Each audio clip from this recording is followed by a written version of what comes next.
예수님은 예루살렘에 나귀 타고 들어가십니다. 나귀 타고 들어가신 그 예루살렘 안에서 사람들의 반응은 각각 나눠지게 되고 또 성전에 들어가셔서 그 성전을 깨끗게 하시는 일을 감당하시는데요. 오늘 그 말씀을 또 서욱순 권사님이 읽어주실 텐데 잘 들으시고 우리의 묵상을 연결하겠습니다. 예수께서 이 말씀을 하시고 예루살렘을 향하여 앞서서 가시더라. 감람원이라 불리는 산 쪽에 있는 벳바기와 베다니에 가까이 가셨을 때에 제자 중 둘을 보내시며 이르시되 너희는 맞은편 마을로 가라. 그리로 들어가면 아직 아무도 타보지 않은 나귀 새끼가 매여 있는 것을 보리니 불어 끌고 오라. 만일 누가 너희에게 어찌하여 푸느냐 묻거든 말하기를 주가 쓰시겠다 하라 하시매 보내심을 받은 자들이 가서 그 말씀하신 대로 만난지라. 나귀 새끼를 풀 때에 그 임자들이 이르되 어찌하여 나귀 새끼를 푸느냐 대답하여 주께서 쓰시겠다 하고 그것을 예수께로 끌고 와서 자기들의 겉옷을 나귀 새끼 위에 걸쳐놓고 예수를 태우니 가실 때에 그들이 자기의 겉옷을 길에 펴더라.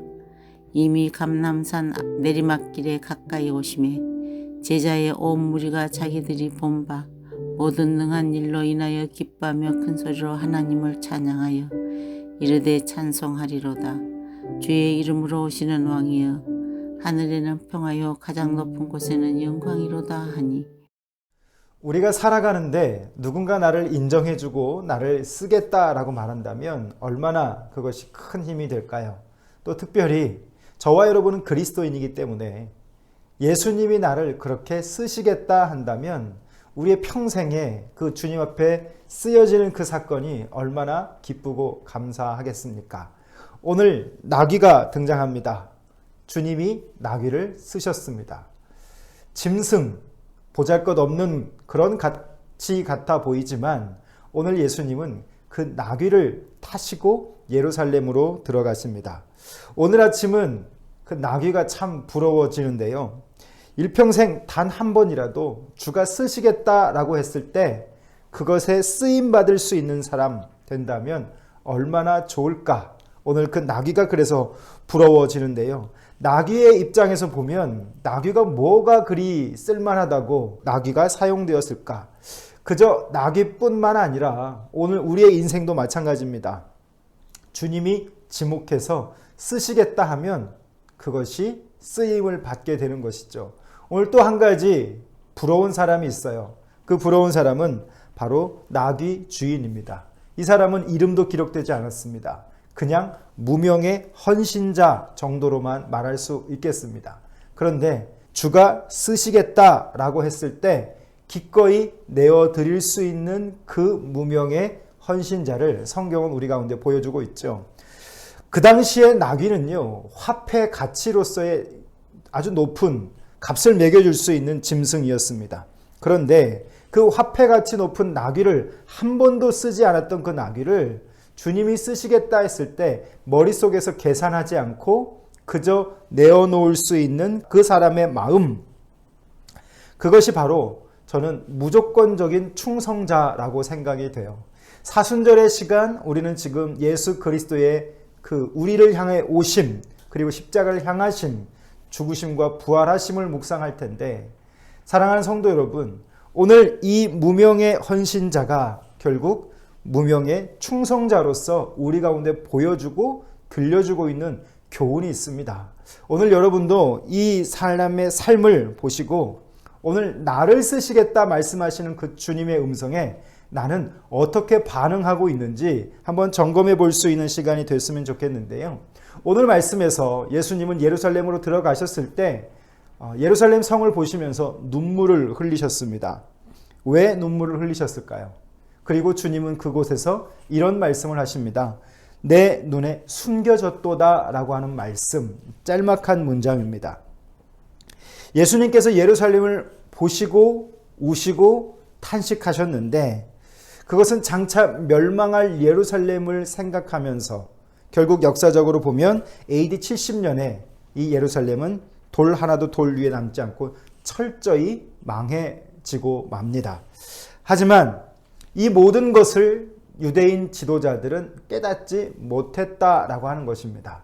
이게 참 중요한데 그들의 눈이 감겨져 있었기 때문에 예수님이 보는 것을 그들은 보지 못했기 때문에 그 마음으로 주님은 울었다라고 하는 것이죠. 왜 그들은 율법을 알고 또 율법대로 행한다라고 말하지만 예수님이 그 앞에 나타나셨을 때 왜 그 주님을 인식하지 못했을까? 저는 이런 생각을 했는데요. 그들은 그들 안에 가공된 메시아를 가지고 있었습니다. 그래서 예수님의 모습을 봤을 때 그들이 가지고 있었던 그 메시아적 이미지가 연결되지 않는 것이죠. 그래서 저는 그들이 가지고 있었던 그 메시아의 이미지를 가공된 메시아라고 정리해 봤는데요. 예수님은 이 땅에 왜 오셨는가를 우리가 점검해야 합니다. 예수님이 이 땅에 오신 이유는 이 땅의 문제를 해결하기 위해서 오신 것이 아닙니다. 그러면 예수님은 왜 오셨는가? 예수님의 오심은 우리를 변화시키시기 위해서 오신 것이죠. 그러면 그 예수를 통해 변화된 우리가 이 땅의 문제를 변화시키기를 원하셨다라고 하는 것입니다. 오늘 우리도 당시 유대인 지도자들처럼 예수님에 대한 이미지, 메시아에 대한 이미지를 나의 식대로, 나의 경험대로, 내가 지금까지 살아온 어떤 종교적 습관대로 예수님을 그렇게 잘못 인식할 수 있습니다. 그래서 우리 안에도 가공된 메시아의 이미지가 자리 잡힐 수 있는 것이죠. 그것의 대표적인 예가 어떤 문제가 해결되기 위해 그분 앞에 나아가고 나의 어떠함이 그분으로 인해서 달라지기 원하는 것이 있다면 우리는 지금 메시아에 대한 이미지를 잘못 가지고 있다라고 하는 것이죠. 오늘 그 예수님이 예루살렘 안에 그들의 모든 정서를 집약할 수 있는 성전이라고 하는 곳, 그곳을 정화시키십니다. 여기에 참 많은 다양한 또 의미들이 담겨 있는데요. 더러워진 성전입니다.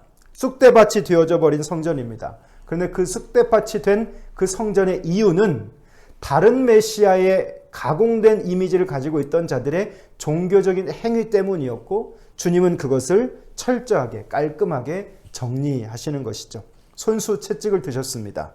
상을 엎으시고 또 더럽고 추잡한 것들을 물리쳐 내셨습니다. 왜 이런 일을 하셨을까요? 주님이 그 성전의 주인이시기 때문입니다. 그들이 성전 꼭대기에 앉아서 좌지우지하는 것을 주님은 바라보지 못했던 것이죠. 오늘 우리도 성전된 내 몸을 살필 수 있습니다. 내 몸의 주인, 이 성전의 주인도 주님이심을 인정하는 이 시간 될 수 있기를 바라요. 자, 그렇다면 내 몸의 주인이 내가 아니라 그분이 되심을 우리는 고백하는 겁니다. 그래서 그분이 나의 주인이십니다. 우리는 말할 수 있는 것이죠. 그런데 그럼에도 불구하고 우리는 어떻게 반응합니까? 매 순간 끊임없이 내 주인이 나임을 우리는 나타내고 있는 것이죠. 사랑하는 성도 여러분, 내가 주인인 것으로 오해하지 않는 이 시간이 될 수 있기를 바랍니다. 주님이 내게 오셔서 나를 깨끗게 할 수 있도록 우리 매일의 묵상의 시간에 내 기분, 내 감정, 내 식대로 그분을 추구하는 것이 아니라 그분이 나의 주인이시기 때문에 그분이 내 안에 오셔서 나를 다스릴 수 있도록 내어놓는 시간이 필요합니다. 여러분, 시간이 있어야 그분 앞에 쓰여질 수 있고 그 시간을 내어놓을 때 주님이 우리를 다스릴 수 있는 것이죠. 오늘 하나님을 말씀하십니다. 성전의 주인은 예수님이시기 때문에 정화하실 수 있는 것이죠. 오늘 나의 주인도 내가 아니라 주님이시다라고 말씀합니다. 성전된 내 몸의 주인, 그것은 주님이심을 이 시간 우리가 고백하면서 그분이 원하시는 대로 한다면 나도 기꺼이 무명의 나귀 주인처럼 또 이름 없는 그 나귀처럼 기꺼이 쓰임받을 수 있다라고 하는 것이죠. 내 몸의 주인이 내가 아님을 고백하는 이 시간 되어야 할 줄 믿습니다. 그분의 권세대로 나를 다스려 주시고 나를 인도해 주시고 나를 주관해 달라고 기도하는 이 시간이 되었으면 좋겠고요. 두 번째는 나의 영적인 눈이 감겨져 있어서 예수님이 보시는 것을 나도 볼 수 있는 그러한 수준으로 자라갈 수 있는 그런 우리가 되었으면 좋겠습니다. 내 눈에 주님의 나라가 숨겨지지 않도록, 내 눈에 주님의 나라가 밝히 비춰져 보일 수 있도록, 그래서 내 눈이 주의 법에 기이한 것을 볼 수 있는 그 영적인 감각을 위해서 기도하면 좋겠고요. 또 한 가지 제가 정리하는 것은 주님의 손에 쓰임을 받는다면 그만큼 더 보람있고 더 의미 있는 신앙적 삶을 살 수 있습니다.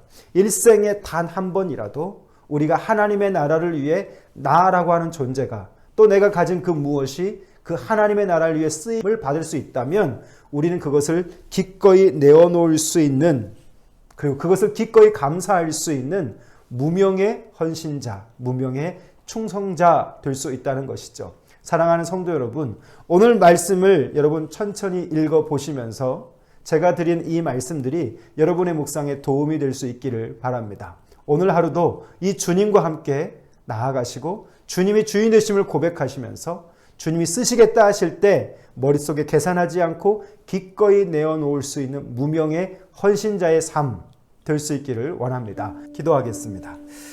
살아계신 우리 주님, 오늘도 주의 말씀을 통해 오늘 내 몸의 주인이 내가 아님을 고백하게 하시니 감사합니다.